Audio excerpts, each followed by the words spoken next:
Welcome back to my channel. If you are new here, then welcome for the first time. This is Coasters and Places, and today's video I'm just going to talk about the oldest operating coasters in the United States that are currently operating. That will not include standing but not operating. Otherwise, then the oldest coaster would be Leap the Dips at Lakemont Park, but it's currently not operating. Hopefully it will, though. It would be sad to see that historic coaster go.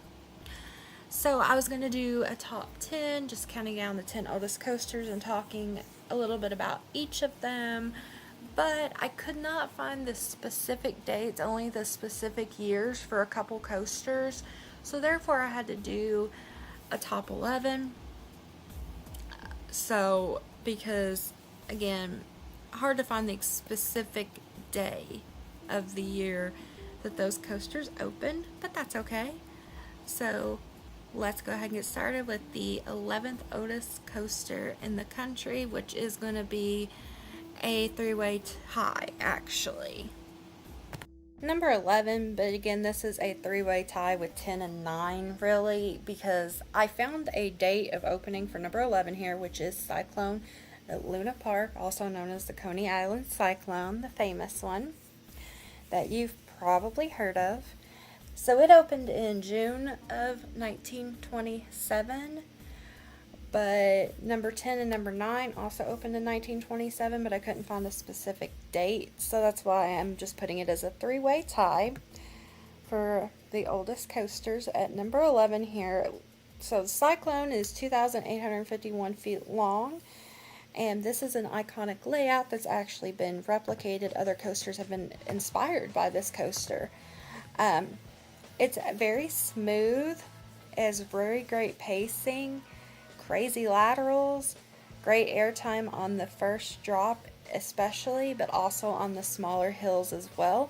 And that airtime is pretty much, that's going to be the ejector airtime. And the Cyclone was designed by Vernon Keenan. So number 10 is Racer at Kennywood, which could be changed with 11 or 9. It was opened in 1927, but I don't have a specific date. It's smooth.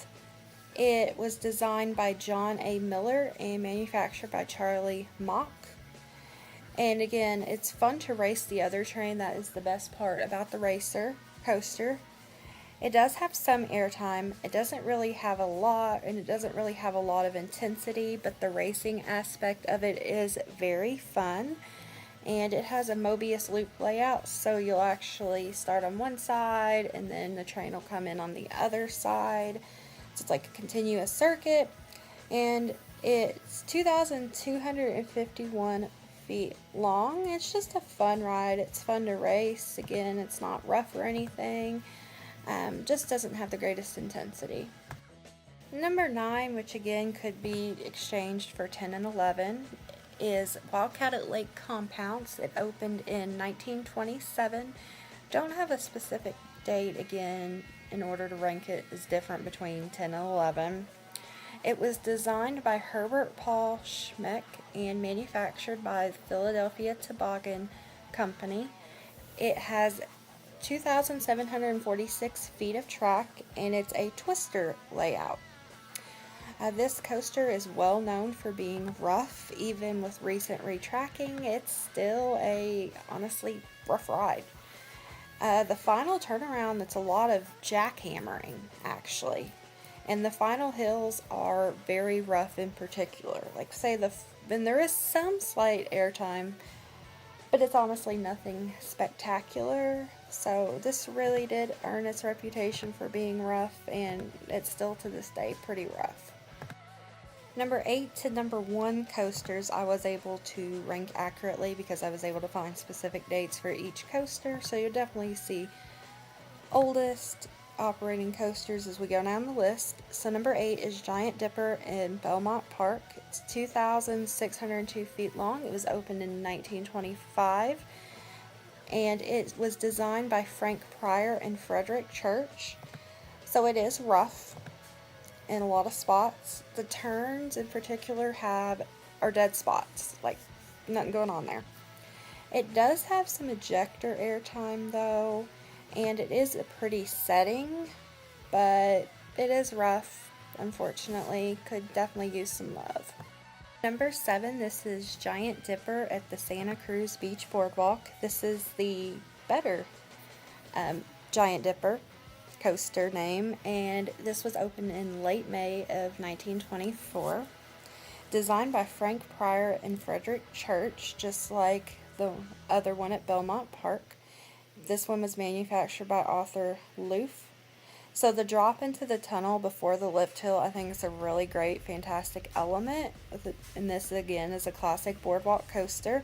If you want that insane airtime, sit in the back. Great in the back. And this coaster has lots of that ejector airtime. And it has good laterals as well. It's not too rough. It has some great head chopper moments as well. And the layout is a double out and back style layout. A very fun coaster in a pretty setting, and it's been very well maintained, better than the one at Belmont Park for sure. Number 6, so the 6th oldest coaster in America, is Thunderbolt at Kennywood. So it's the second time Kennywood's been on this list. It opened in early May 1924.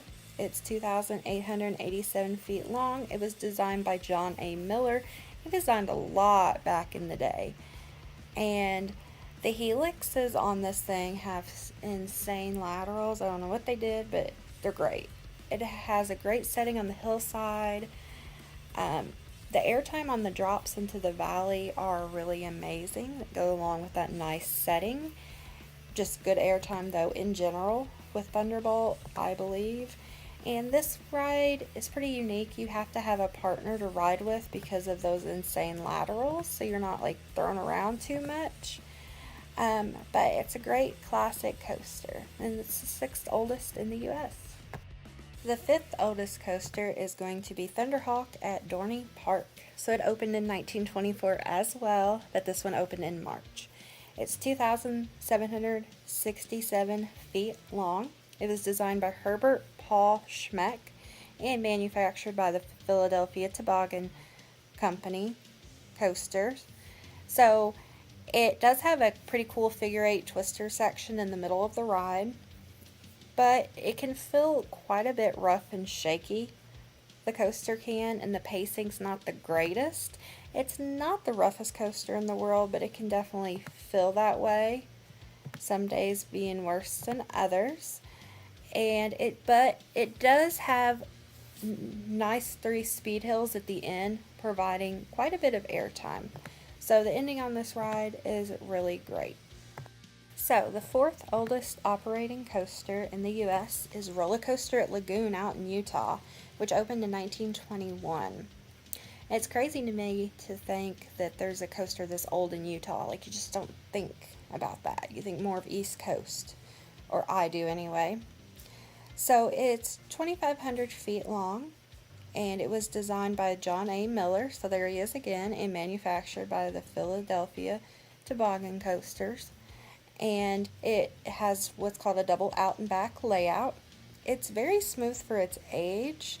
Of course, any coaster that's this old is probably going to have some rough spots, but this one, for its age, really smooth, been well taken care of.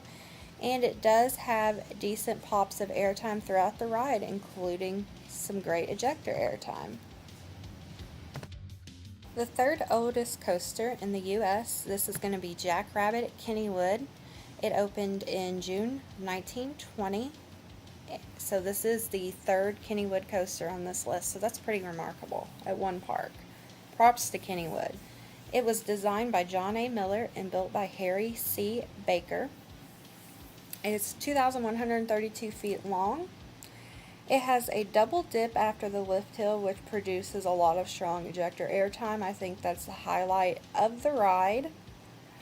There are a couple of dead spots in the layout, but it's still honestly a good ride, and to me, Jackrabbit's not that rough either.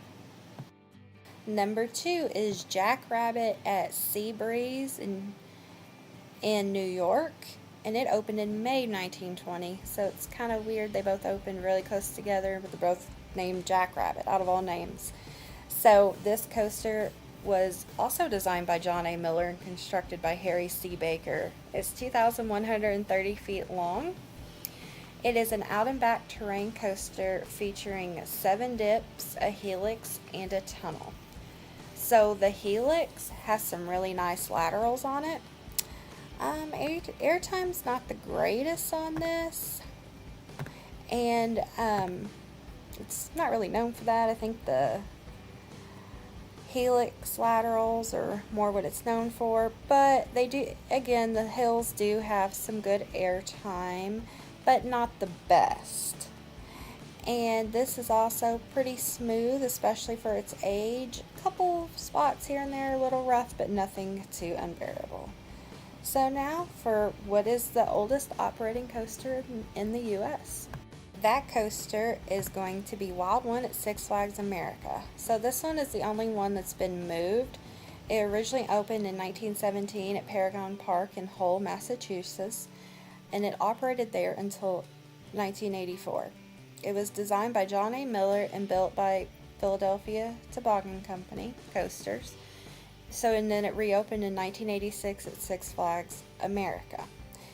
So it did have some time where it didn't operate and was being moved, and it's not in its original home, but it's still 1917 makes it the oldest that is currently operating. It's 4,000 feet long, which is very impressive, and it has what they call a double out and back side friction coaster is what this is. It has a 450-degree spiral helix, which is pretty cool, and lots of bunny hills providing lots of airtime, and it's very, very smooth. It is smoother than a lot of newer coasters. And this thing, it's old, but it's been lovingly taken care of. So props to Six Flags America for doing that. So that concludes what is ended up being 11 oldest coasters in the U.S. that are currently operating. Again, if it was just period, Leap the Dips would be number 1, but unfortunately it's standing but not operating. But hopefully that will change. So thank you so much for watching. Hope you enjoyed this video learning about the oldest coasters that are currently operating in the U.S. Please, if you haven't already, subscribe to my channel and give this video a thumbs up. It helps with the YouTube algorithm and helps me to create more videos for you. Coasters and Places here. I'll see you in the next video.